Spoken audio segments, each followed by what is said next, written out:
So I want you to picture this.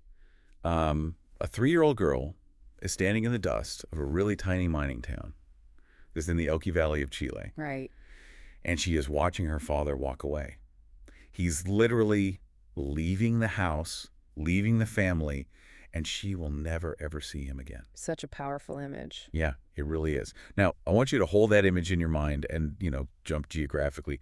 Go to a bathroom in Mexico City. A bathroom of all places. Right. There's a little boy sitting on the tile floor, just utterly captivated, peering through this cheap Tory microscope at tiny bugs swimming in a single droplet of water. Okay, I love that one. And finally, let's jump forward in time to a secret, entirely undisclosed location in Venezuela. A woman has been forced into hiding for over a year. She cannot safely step outside her door, let alone, travel to Europe to accept the most prestigious award on earth. Yeah, she just can't risk it. Exactly. So she watches on a crackling screen as her daughter stands before the world in Oslo, reading her words for her.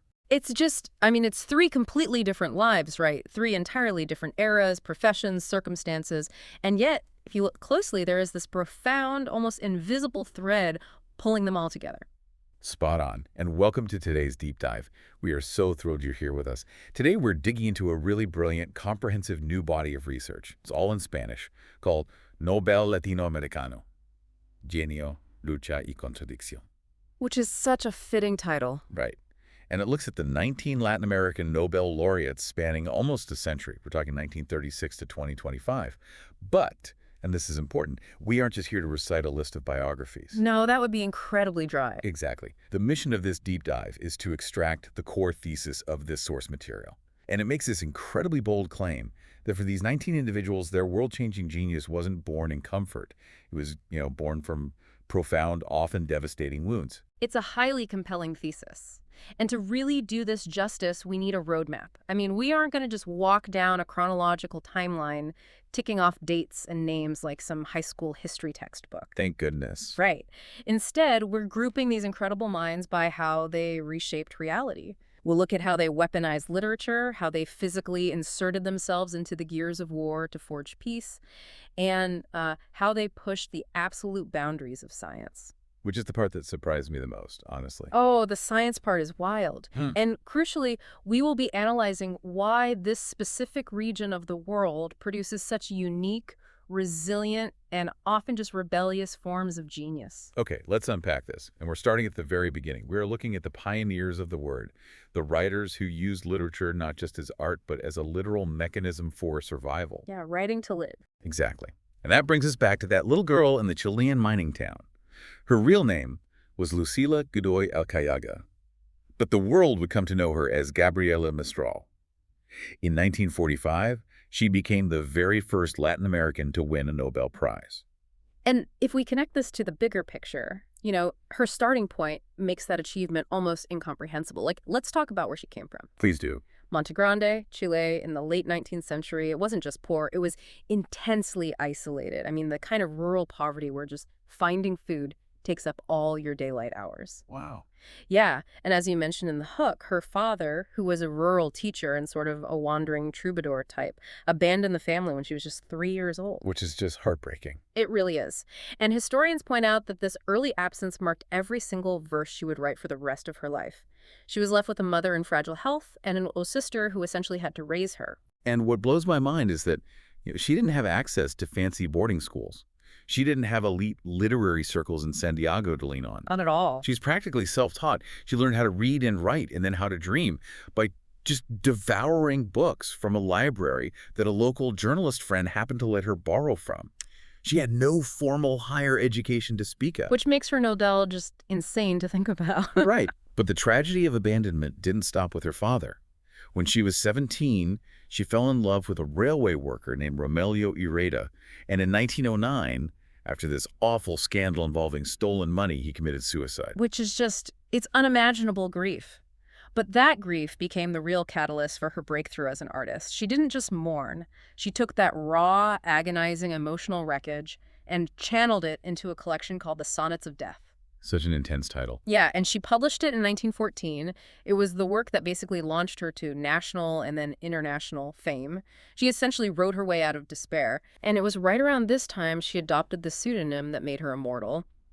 Gabriella, in honor of the Italian poet Gabriele D'Annunzio, and Mistral, for the French poet Frédéric Mistral. Wait, and Frédéric Mistral was actually a Nobel laureate himself, right? Yes, in a totally strange twist of fate. It's like she was manifesting her own Nobel destiny with that name.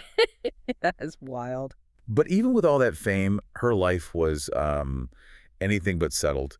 She lived this super nomadic, restless existence. Yeah, she was always moving. Right. She worked as a rural school teacher, moving from town to town, and later became a wandering diplomat for Chile. She never really settled back home. I mean, she lived in Mexico, where she was invited to completely reform their rural school system. Which is a huge task. Huge. And she lived in Europe, representing her country at the League of Nations. And she ultimately ended her days in New York. And in 1945, the Nobel Committee awarded her the prize in literature. Their citation is actually very specific. They praised her lyric poetry, which, and I'm quoting here, inspired by powerful emotions, has made her name a symbol of the idealistic aspirations of the entire Latin American world. That's a beautiful citation. It is. So she becomes this global symbol of children's education, of rural perseverance, of maternal tenderness. But that whole public narrative hid a devastating, closely guarded secret. Yeah, and here's where it gets really interesting and, frankly, just heartbreaking. For decades, the public knew she traveled with and raised a young boy she introduced as her nephew, named Yin Yin. All right, Yin Yin. Tragically, when Yin Yin was 18 years old and living with her in Brazil, he also died by suicide. Mistral was utterly destroyed by this. I mean, how could you not be? Exactly. But years later, well after her death, her literary executor revealed the truth. Yin Yin was not her nephew. He was her biological son. She had kept the true identity of her own child a secret from the entire world. Which just forces us to entirely reevaluate her legacy. I mean, think about the psychological toll of that. The poet of childhood tenderness harbored the ultimate maternal tragedy in absolute silence. It's so heavy. It really highlights a profound contradiction. The committee praised her for being, quote, inspired by powerful emotions, yet the most powerful, devastating emotion of her life was something she felt she had to completely obscure from her public persona. Because of the times, right? Exactly. In early 20th century Catholic Latin America, an unwed mother, even a famous one, would have faced catastrophic social ruin. Which makes me want to pause and ask you, the listener, to really think about that. Yeah. Mistral wins the Nobel inspired by powerful emotions, but she had to hide her most powerful, authentic truth just to survive in society. Does a writer have to sacrifice their private truth to become a global symbol? It's an incredibly heavy price to pay. It really is. But her story, sets a foundational tone for this entire deep dive. Early Latin American literature, especially at this Nobel level, wasn't just storytelling or some aesthetic exercise in pretty words. It was an act of socio-political documentation. Documentation. I like that word for this. Yeah, Mistral was documenting the internal emotional wreckage of rural poverty, abandonment, and hidden grief. But the very next Latin American literature laureate would document a completely different kind of wreckage, the external wreckage of absolute political power. Exactly. So instead of looking inward at the family, we start looking outward at the state. Which brings us to Miguel Ángel Asturias. He won the Nobel 22 years after Mistral in 1967. He was a Guatemalan writer. Right, Guatemalan. And his path was completely different from Mistral's, but equally steeped in the trauma of his environment.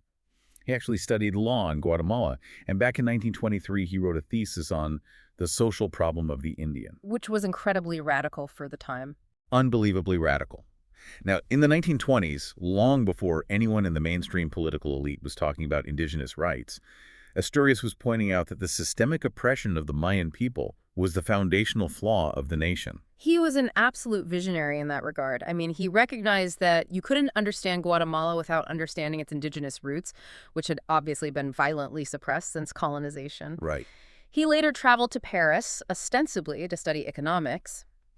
But in this wonderful twist of fate, he ended up sitting in on classes at the Sorbonne, taught by Georges Reynaud, who was a professor that specialized in Mayan religions and languages. Oh, wow, in Paris of all places. Yeah, and that was Asturias's true awakening. He discovered his life's obsession right there in Paris, rescuing and elevating the indigenous world of his own country. And it was also in Paris, sitting in these cafes far away from the watchful eyes of his home government, that he wrote his masterpiece, El Señor Presidente. A phenomenal book. Truly. And this wasn't some delicate lyrical poem about nature. This was a dangerous, unfiltered, brutal look at the corruption and terror of a generic Latin American dictatorship. And we really need to talk about how he wrote it, because he didn't just write a dry historical account. No, not at all. He used surrealism, he used nightmare logic, he made the reader feel the paranoia, the shadows, the absolute suffocating terror of living under a regime where anyone could just disappear at any moment. That's a crucial distinction. He deconstructed the psychology of dictatorship. He showed how an absolute ruler doesn't just control the government. They control reality. They control the truth itself. Yes. And the portrayal in that book was so recognizable, so universally applicable to the strongmen of the era, that it was genuinely dangerous for him to publish it. And that danger didn't just stay on the page, right? It materialized in his real life. We have to look at the history here. In 1954, the democratically elected government of Jacobo Arbenz in Guatemala fell in a military coup. And that government was trying to enact land reforms, right? Exactly, land reforms that deeply angered the massively powerful United Fruit Company. And that coup was directly backed and orchestrated by the United States CIA. Wow. Following that collapse, Asturias, who supported Arbenz, was stripped of his citizenship. He was forced into exile in Argentina. He lived there for almost a decade before he could even step foot in his home country again. So when he won the Nobel in 1967, the committee wasn't just praising a good novelist. They specifically highlighted his highly colored writings, deeply rooted in the national traits and traditions of the indigenous peoples of Latin America. He took the local, specific trauma of Guatemala and made it universal. He absolutely did. Okay, so Mistral documented the hidden internal struggles, and Asturias documented the overt political terror, both writing from a place of profound wounds. But let's rewind the clock just a little bit and build a bridge here. Ooh, I love this connection. It's basically magical, almost cinematic.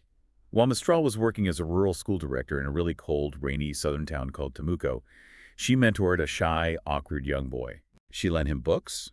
She took him under her wing. And neither of them could have possibly known that this exact boy would grow up to win the exact same Nobel Prize for the exact same country. It is honestly one of the most incredible historical coincidences in literary history.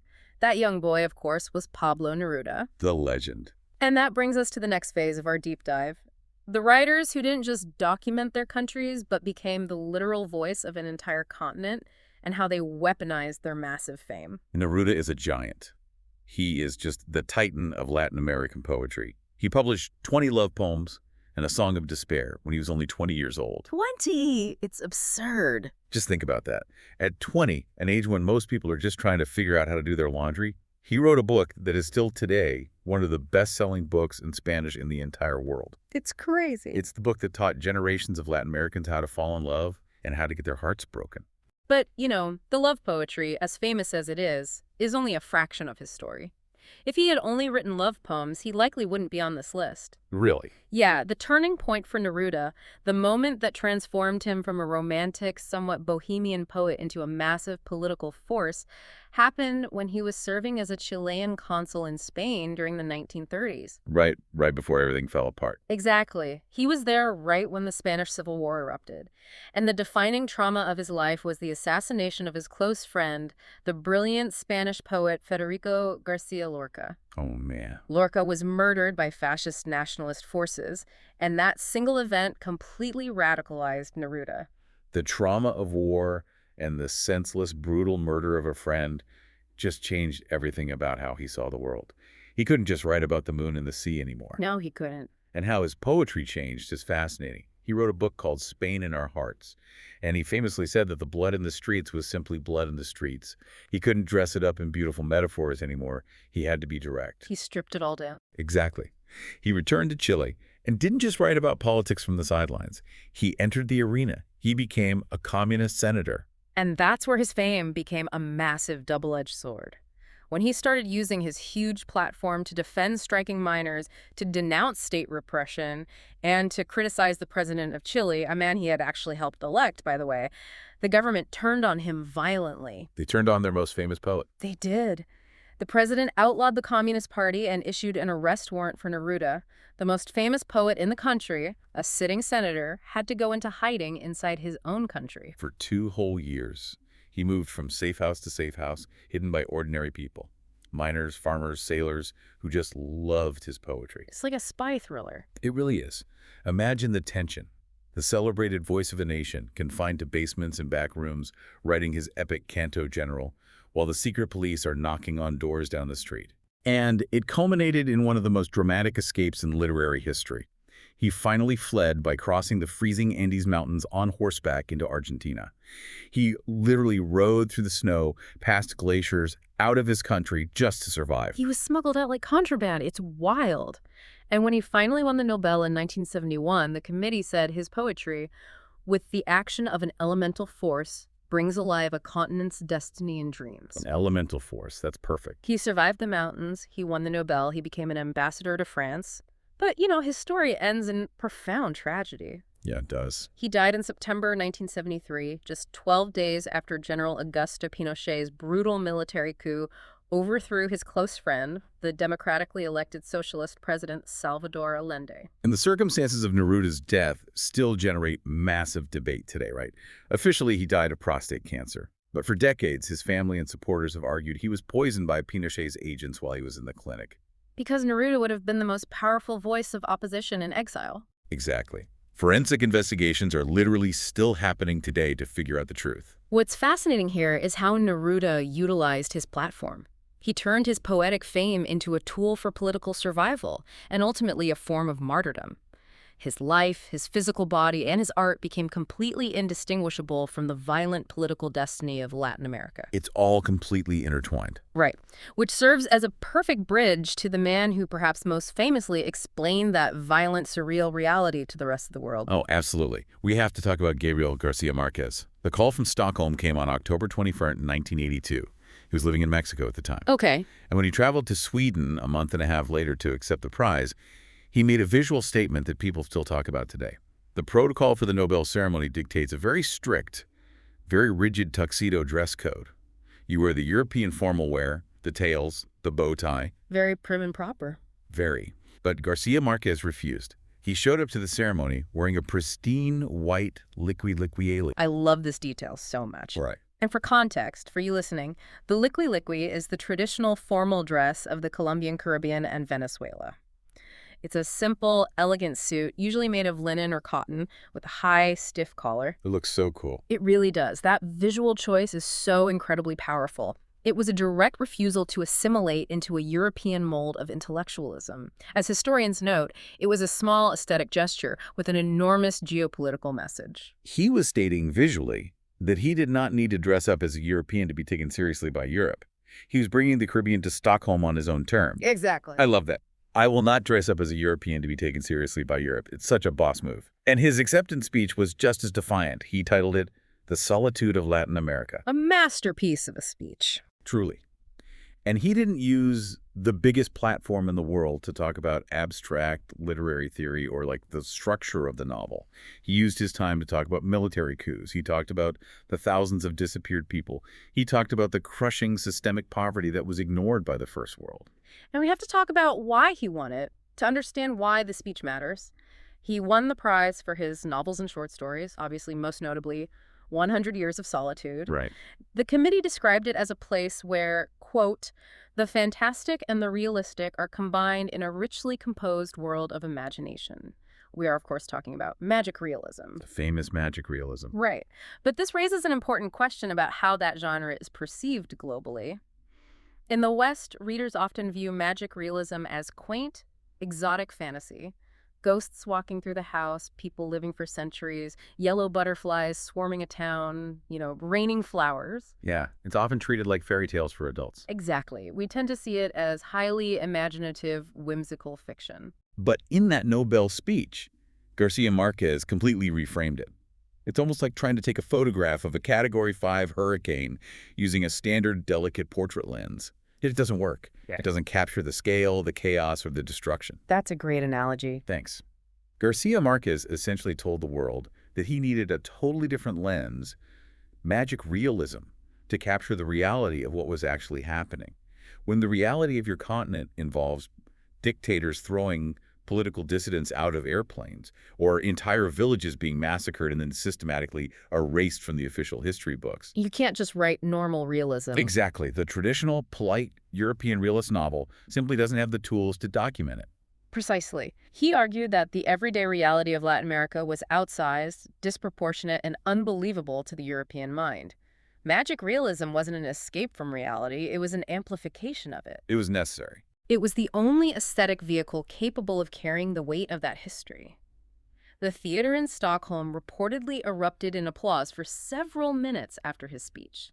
He managed to explain the inexplicable trauma of a continent through the lens of brilliant literature. So we've seen 4 literature prizes in less than 40 years, all sharing a collective obsession, documenting the collective history and pain of Latin America. But while these brilliant writers were using their pens to document the dictatorships, the violence, and the inequality, there was a whole other group of laureates desperately trying to stop them. Yeah, shifting from observing to acting. Exactly. We are moving from the observers of the storm to the people standing right in the absolute eye of it.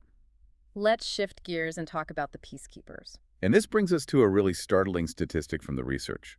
The peace category is actually the one with the most Latin American laureates in history, 7 in total. 7? That's a lot. It is.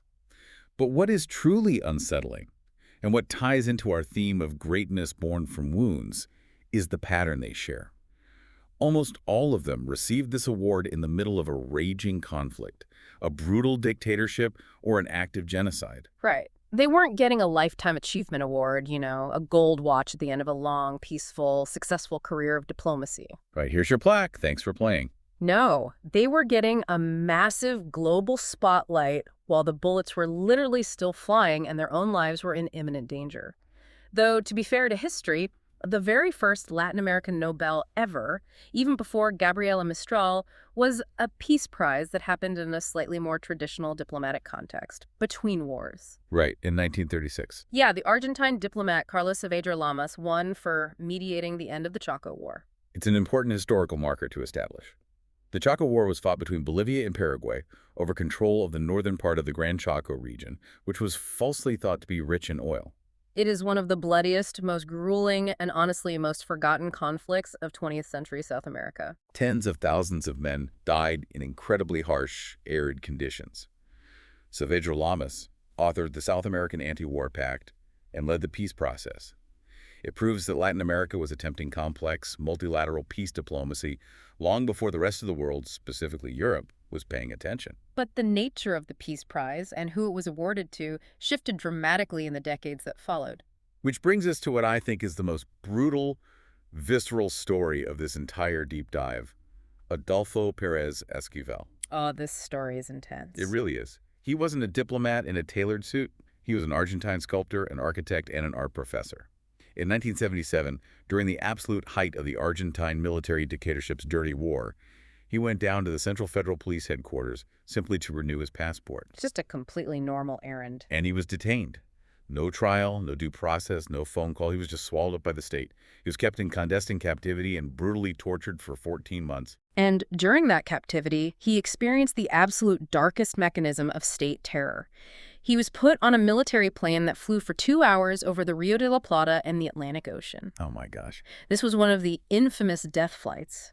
The regime's systematic method of disappearing political prisoners, activists, and students was to drug them, strip them, put them on these planes, and throw them alive out into the ocean so their bodies would never be found. I just want you, the listener, to put yourself in that plane for a second.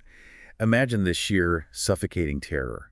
You are a sculptor, an art professor. You advocate for nonviolence, and suddenly you are strapped into a military plane, hearing the engines roar, waiting for the door to open and be pushed out into the sky to drown. It's unimaginable. But by some miraculous last-minute radio order, the pilot was instructed to abort the mission and return to base.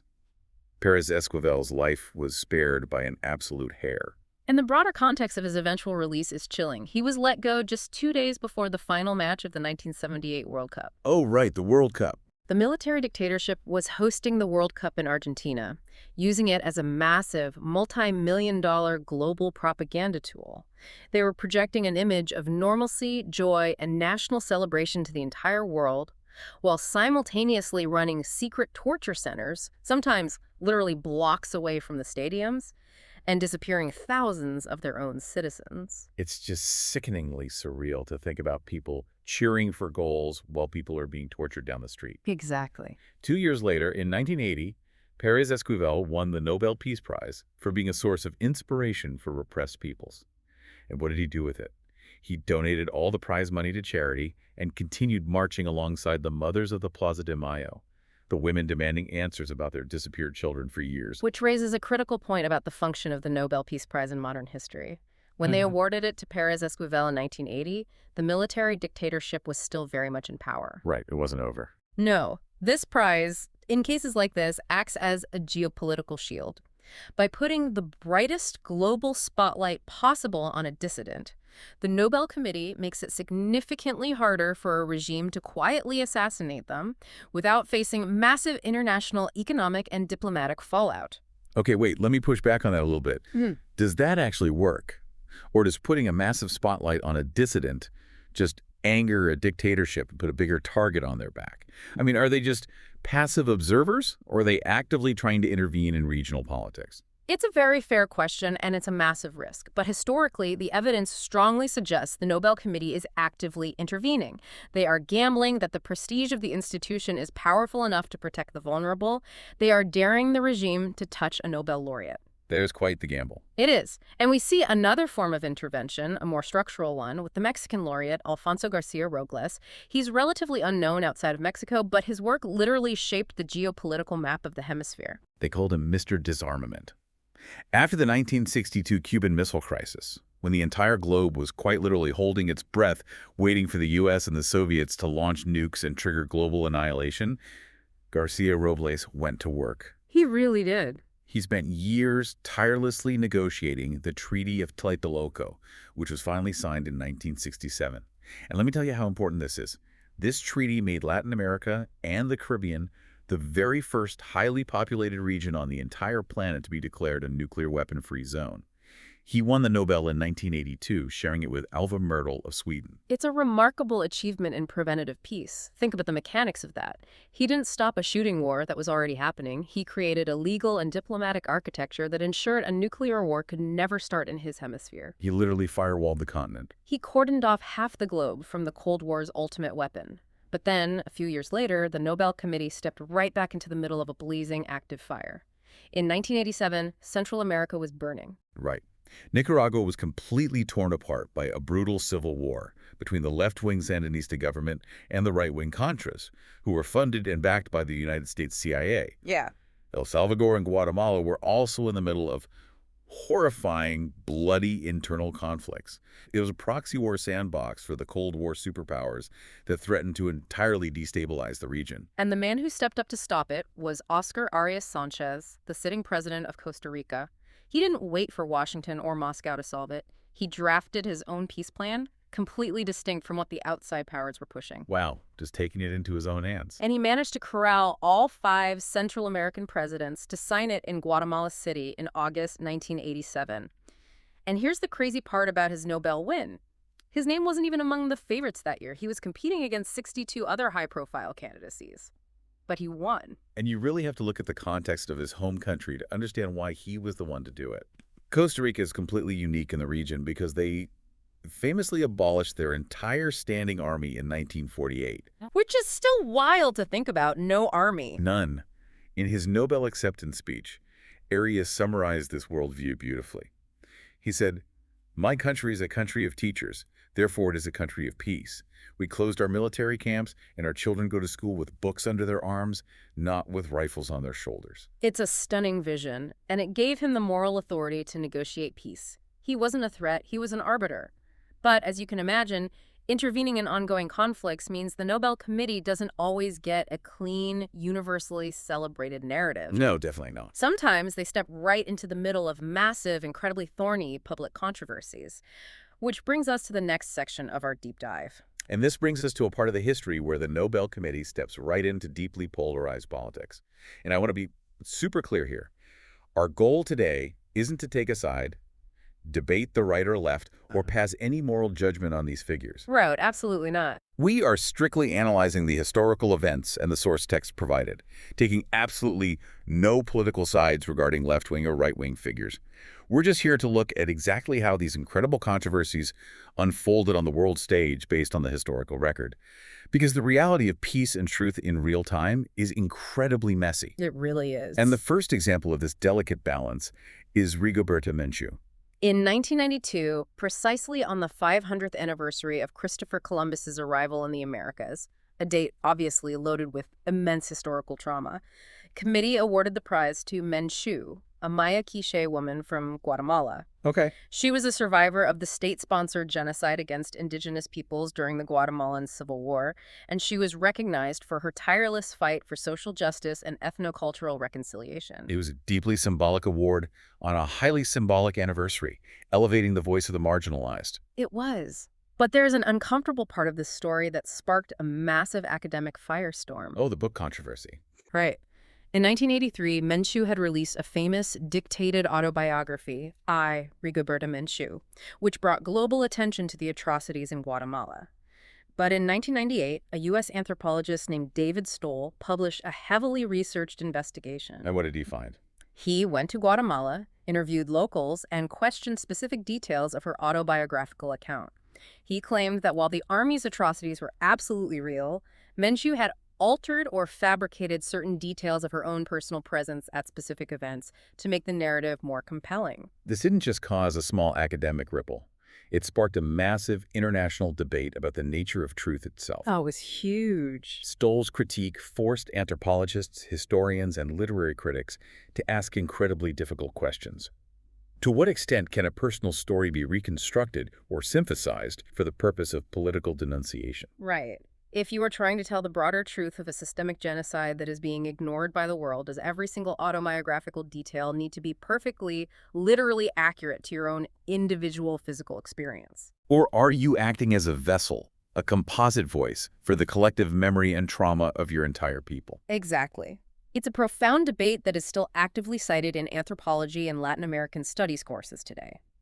The Nobel Committee maintained that her prize was for her peace work, not her book, but it reminds us that behind every shiny gold medal, there are legitimate, complex questions about how the narratives the world applauds are actually constructed. That makes total sense. And if you think that's complicated, look at Colombia in 2016. Yes, the case of Juan Manuel Santos. This is arguably one of the most talked about paradoxes in the recent history of the prize. In October 2016, Santos, the sitting Colombian president, won the Nobel for negotiating a comprehensive peace accord with the FARC guerrilla group. Which was a massive deal. Huge. It was aiming to end over 50 years of brutal, exhausting civil war that had killed hundreds of thousands of people. But the timing of the award was unbelievable. Literally days before the Nobel announcement, the Colombian government held a national plebiscite, a democratic vote, asking the public to approve that exact peace accord. And what happened? The Colombian people, by a razor-thin margin, rejected it. They voted no. The public felt the transitional justice was just too lenient on the guerrillas. So think about Santos for a second, and the absolute headache for the Nobel Committee. A sovereign nation democratically votes no on a peace deal. And a committee in Norway awards the architect of that rejected deal the Nobel Peace Prize anyway, just days later. It's quite the paradox. Let me ask you, the listener, this. Is that the Nobel Committee saving a fragile peace process from falling apart? Or is it them arrogantly ignoring the democratic will of the Colombian people because they like the optics of a peace deal? It's incredibly complicated. It is the ultimate geopolitical tightrope. Many interpreted the prize as a deliberate, heavy-handed international endorsement aimed at saving the peace process from total collapse. A lifeline. Exactly, a lifeline. And indeed, months later, a modified version of the accord was pushed through Congress and signed. But the debate rages on. It perfectly illustrates the massive gap between international applause, which loves a clean narrative of peace, and domestic democratic processes, which are dealing with the messy, painful realities of forgiving murderers and terrorists. The Nobel Committee isn't just grading homework. They're actively trying to influence outcomes. And that desire to influence outcomes leads us to the most recent and arguably the most tension-filled peace prize in history. the 2025 award to Venezuelan opposition leader Maria Corina Machado. This brings us right back to the hook of our deep dive. It does. In October 2025, the committee awarded her the prize for her relentless pursuit of a democratic transition in Venezuela. But when December 10 rolled around, the traditional day of the ceremony in Oslo, Machado couldn't be there. She couldn't travel. No. She was physically in hiding inside Venezuela and had been for over a year, facing arrest warrants from the Maduro government following the highly contested July 2024 elections. The visual of that ceremony is just haunting. She is hidden away in clandestine conditions, moving from safe house to safe house, unable to travel. So, her daughter, Ana Karina Sosa Machado, steps up to the podium in Oslo. She reads her mother's speech to the world, standing in front of 4 Latin American presidents from Panama, Argentina, Paraguay, and Ecuador, who actually traveled to the ceremony in Europe specifically to show their political support. And the speech didn't hold back at all. She used that platform to detail the systematic dismantling of Venezuela's democratic institutions over 25 years.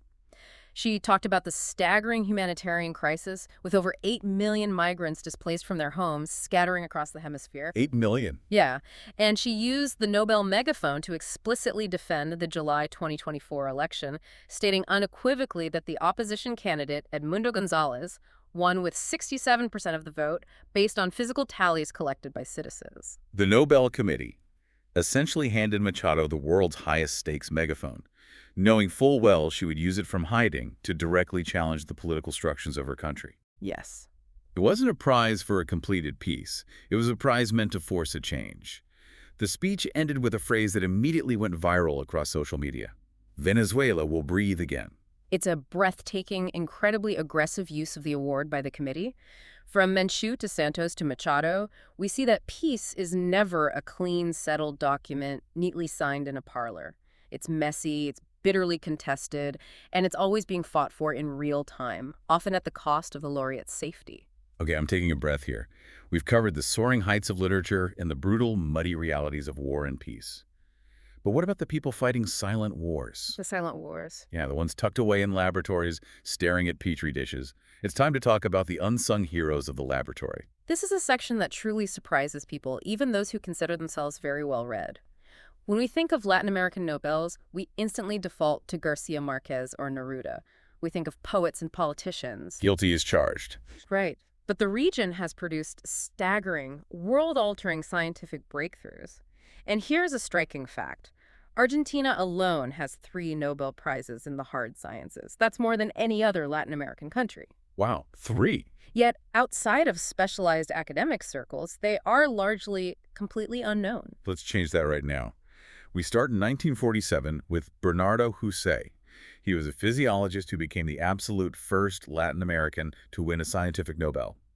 He won the prize in medicine for discovering the role played by a hormone of the anterior pituitary lobe in the metabolism of sugar. Okay, that sounds very technical. Right, let me break it down. How does that affect us? If you or anyone you know is dealing with diabetes, Houssay's breakthroughs are a massive foundational part of how endocrinologists understand and treat that disease today. He mapped how the brain talks to the body regarding sugar. That is massive. But what makes Houssay's story fit the theme of our deep dive is the context of his work. He wasn't working in a peaceful, fully funded, ivy-covered tower in Oxford or Cambridge. He faced severe political obstacles. Of course he did. He was actually expelled from his position at the University of Buenos Aires because he signed a public manifesto opposing Nazism and Fascism during a time when the Argentine military government was sympathetic to the Axis powers during World War II. It's wild to think about. You're a scientist trying to understand the human body to cure diseases, and you get fired for publicly stating that Nazis are bad. It's insane. And his student, Luis Federico Leloir, had an even wilder path.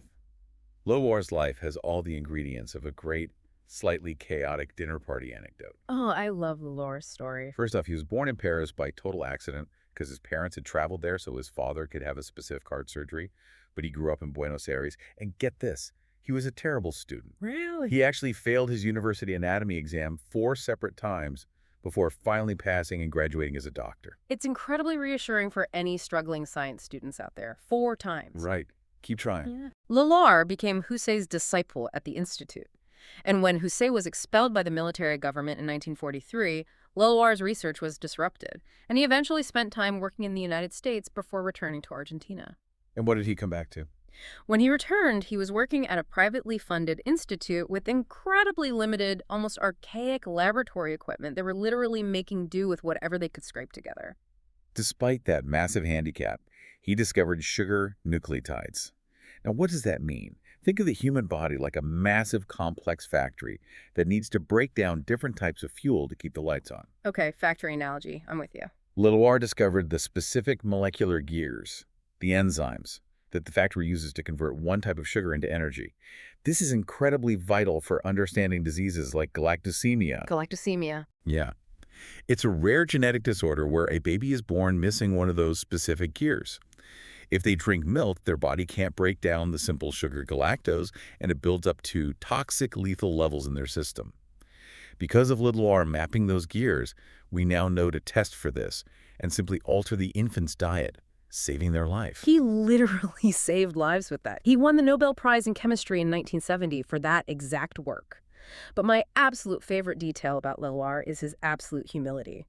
Here is a Nobel laureate, one of the greatest scientific minds on planet Earth, living in a standard middle-class house in the Belgrano neighborhood of Buenos Aires, driving a beat-up light blue Fiat 600. A Fiat 600. And according to his neighbors, the car was in such bad shape they frequently had to help him push it down the street just to get the engine to catch and start. That is amazing. He was completely unpretentious. When he won the Nobel, he didn't buy a mansion. He donated a huge portion of his prize money right back into funding his own research institute so his students could have better test tubes. The absurdity of the obstacles these scientists face is just astounding. They aren't in pristine, massively funded European or American labs with endless government grants. They're dealing with political exile, underfunded institutes, and breaking down cars. Right. Next is Baruj Benacerraf. Born in Caracas, Venezuela in 1920 to a Sephardic Jewish family that had fled Morocco and Algeria. He eventually moved to France and then to the U.S., where he spent most of his scientific career. In 1980, he won the Nobel in medicine for discovering the major histocompatibility complex, or MHC. MHC, right. Now, to explain how this works, think of the cells in your body as having tiny biological ID badges on their surface. Benacerraf discovered the genetic structures that create these ID badges. Your immune system acts like a biological bouncer. Bouncer, okay. Yeah, it goes around checking the IDs. If a cell has your specific ID badge, the bouncer leaves it alone. If it doesn't, like a virus or a transplanted kidney from someone else, the bouncer attacks it. That mechanism is the absolute bedrock of modern immunology. If you or anyone you know has ever had an organ transplant or suffers from an autoimmune disease where the bouncers get confused and attack the body's own cells, Benacerraf's work is fundamental to the medical treatments, the immunosuppressants that make survival possible. And speaking of everyday medical miracles, let's talk about Cesar Milstein, another brilliant Argentine. Born in Bahia Blanca, he ended up at Cambridge in the UK, where in 1975 he co-developed the technique for creating monoclonal antibodies. This is a monumental breakthrough. It is a method for manufacturing limitless, identical quantities of a specific antibody in a laboratory, designed to attack one singular, specific target. Think of them like biological heat-seeking missiles. Normally, your body produces a chaotic swarm of different antibodies to fight an infection. Milstein figured out how to clone one specific perfect antibody in a lab, mass-produce it, and program it to lock on to one very specific target, like a cancer cell or a COVID spike protein. That is just incredible. Right. Every single time you take a rapid COVID test or a home pregnancy test or receive targeted IV therapies for viral infections or certain cancers, you are using the heat-seeking missile technology this guy invented. Which makes me ask, why isn't Cesar Milstein's face on a t-shirt? Honestly, it should be. We wear shirts with rock stars and writers, but this guy fundamentally changed the architecture of modern medicine. It points to a profound disparity in how we allocate cultural memory and fame. We remember the artists who articulate our pain, but we often completely take for granted the scientists who physically alleviate it. And perhaps no one illustrates that dynamic better than our final scientist, Mario Molina. Yes, the Mexican chemist. Remember the little boy in the bathroom with the toy microscope from the very beginning of our deep dive? Oh, right, the intro. That was Mario Molina. He was so obsessed with science as a kid that he converted a spare bathroom in his house in Mexico City into a makeshift chemistry lab. He grew up, studied chemistry at UNAM in Mexico, and got his doctorate at Berkeley in California. And in 1974, he and his colleague Sherwood Rowland published a paper in the journal Nature. They warned the world about something that, at the time, sounded like pure apocalyptic science fiction. What was it? They had been studying chlorofluorocarbons, or CFCs. These were synthetic gases used in everyday consumer products all over the world. The refrigerants in your fridge, the propellants in your hairspray aerosols. And how did this work? Molina discovered that these CFCs were floating high up into the stratosphere, where solar radiation would break them apart, releasing highly reactive chlorine atoms. Yeah, chlorine. These chlorine atoms acted like microscopic Pac-Men, just relentlessly chomping away at the Earth's ozone layer, destroying ozone molecules faster than they could be naturally replaced. The ozone layer is our planet's only shield against lethal UV radiation from the sun.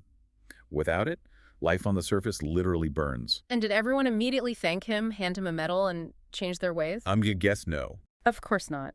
When the paper was published, nobody believed them at first. The massive chemical corporations manufacturing these insanely profitable chemicals pushed back fiercely. They funded counter-research. They called Molina's findings absolute nonsense. He faced intense, coordinated corporate resistance for years. But Molina wouldn't back down. He went on a crusade.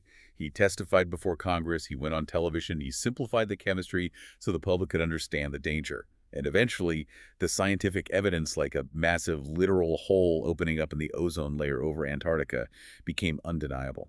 His work directly led to the 1987 Montreal Protocol, Which is widely considered the single most successful environmental treaty in human history. It was ratified by all 197 member countries of the United Nations. It resulted in a 99% reduction in the global consumption of those ozone-depleting substances. Molina won the Nobel in Chemistry in 1995. And because of his stubbornness, atmospheric scientists estimate the ozone layer will be completely healed back to its 1980 levels by around 2060. He saved the planet. What's fascinating here is we talk about Garcia Marquez all the time. We read Neruda in school. But Molina literally saved the sky. He saved the planet's atmosphere from frying us. Why does our cultural memory prioritize the artists over the literal lifesavers? It's something to really chew on. It's a compelling question. Perhaps it's because science, especially atmospheric chemistry, is often invisible until we desperately need it, whereas literature and politics are the cultural water we swim in every single day. We feel the emotions of a poem immediately. We don't feel the ozone layer protecting us. That's very true. But as we transition to our final section, we return to the literary giants. And we will see that these final two laureates also refuse to fit neatly into any box, blurring the lines between art, politics, and intense personal conviction. Let's look at the later literary giants and the final pattern that ties all 19 of these laureates together. In 1990, the Mexican poet and prolific essayist Octavio Paz won the Nobel in Literature. Octavio Paz. The committee praised his impassioned writing with wide horizons, characterized by sensuous intelligence and humanistic integrity. And that integrity was battle-tested in the real world. Paz wasn't just observing from an ivory tower, writing beautiful essays about Mexican identity like his famous The Labyrinth of Solitude. He was a working diplomat. A diplomat, too. Wow. But in 1968, when the Mexican government violently massacred hundreds of protesting students in the Plaza de Tlatelolco in Mexico City, right before the Olympics, Paz was serving as the Mexican ambassador to India. In a profound, immediate act of moral protest against his own government's brutality, he resigned his highly prestigious, comfortable post. He threw away his diplomatic career because he refused to be complicit as an agent of a murderous state. Exactly. But he didn't just anger the right-wing establishment. He was incredibly intellectually independent. He was one of the few prominent Latin American intellectuals who criticized left-wing communist regimes like Castro's Cuba or the Soviet Union with the exact same harshness and intellectual rigor he applied to right-wing dictatorships. That kind of ideological consistency is incredibly rare, especially during the highly polarized era of the Cold War, and it is socially costly. By refusing to turn a blind eye to human rights abuses on the left, when many of his literary peers were praising the Cuban Revolution, he earned lifelong enemies on all sides of the political spectrum. He was a true independent. He was frequently attacked in the press by both extremes. He was deeply embedded in the political reality of his time, but he refused to be owned or silenced by any faction. Imagine having the moral clarity of Octavio Paz. Just imagine being willing to anger everyone in your professional and social circles because you simply refuse to be a hypocrite about human rights. It takes a staggering amount of bravery. It really does. And that willingness to dive into the messy, brutal reality of power brings us to our final laureate, Mario Vargas Llosa. Vargas Llosa, who won the prize in 2010, was raised in Peru and Bolivia. His path to literature was actively, violently suppressed from the start. His father completely despised his literary ambitions, viewing reading and writing as unmasculine. Oh, toxic machismo. Exactly. To toughen him up and literally cure him of wanting to be a writer, his father sent him to the Leoncio Prado Military Academy in Lima. But you can't cure genius with marching drills.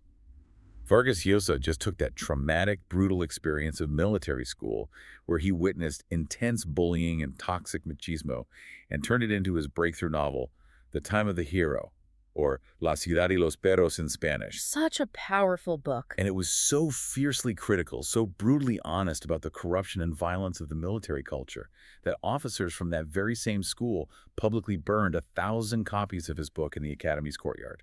It is the ultimate badge of honor for a writer, to have the institution you critiqued physically burn your work in anger. But like Paz, Vargas Llosa didn't stay on the sidelines as just a critic. No, he went all in. In 1990, he made a pivot that very few world-class writers ever attempt, and even fewer survive with their reputation intact. He actively ran for the presidency of Peru. He ran for president. He formed a center-right coalition and campaigned across the country. He ultimately lost the election in a massive upset to Alberto Fujimori, but the very act of running proves the central thesis of our deep dive. These Latin American intellectuals are not detached observers. They are running for president, they are resigning in protest, they are physically engaging in the brutal power structures of their nations. In 20 years after losing that bruising election and returning to his writing, he got the call from Stockholm. The committee awarded him the Nobel for his cartography of structures of power and his trenchant images of the individual's resistance, revolt, and defeat. And do you know where he was when he found out? Where? He was living in New York and he was still in bed. Just a very human, mundane moment for a colossal figure. It is a great juxtaposition. And it brings us to the ultimate synthesis of this entire journey. Right. We have looked at 19 people spanning almost a complete century, from 1936 to 2025. 19 extraordinary minds. We started with Gabriela Mistral, writing her way out of poverty and hiding the secret grief of her son. We saw Miguel Ángel Asturias deconstruct the nightmare of dictatorship. We saw Pablo Neruda fleeing over the freezing Andes on horseback. So much drama and pain. We saw Adolfo Pérez Esquivel surviving a literal death flight over the ocean. We saw brilliant scientists like Hussein and Lallar expelled by fascists and curing diseases with broken test tubes. We saw Mario Molina taking on massive chemical corporations to save the ozone layer. We saw Maria Corina Machado forced to whisper defiance to the world through her daughter while hiding from a regime. When you look at the entirety of this history, the definitive takeaway from the source text is unmistakable. Almost none of these prizes were born in peace, comfort, or prosperity. They were forged in the fires of dictatorships, civil wars, genocides, forced exiles, crumbling economies, and torture. The ultimate contribution of Latin America to humanity isn't just a specific literary genre like magic realism, or a single peace treaty, or a specific chemical discovery. The contribution is the undeniable, repeated proof that breathtaking beauty, profound truth, and world-saving science can be produced from the most broken, battered, and under-resourced places on Earth. It is a testament to the indestructible nature of human genius. But before we wrap up, I want to leave you with a final, unscripted thought to ponder, something that builds on all this history. Okay, let's hear it. We must remember that the Nobel Prize is, ultimately, a Swedish institution. It represents a distinctly European lens with European biases on what constitutes global achievement. That's a really important point to keep in mind. We've spent this hour marveling at these 19 brilliant minds who managed to shout loud enough and shine bright enough to catch the attention of a committee in Stockholm.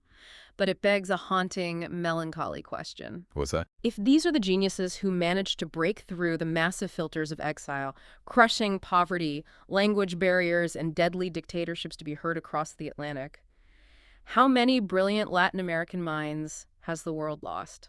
How many cures for diseases? How many breathtaking masterpieces? How many lasting peace treaties vanished into the ether simply because their creators didn't have the resources to be translated, noticed, or saved from the violence around them? That is a staggering, heartbreaking thought.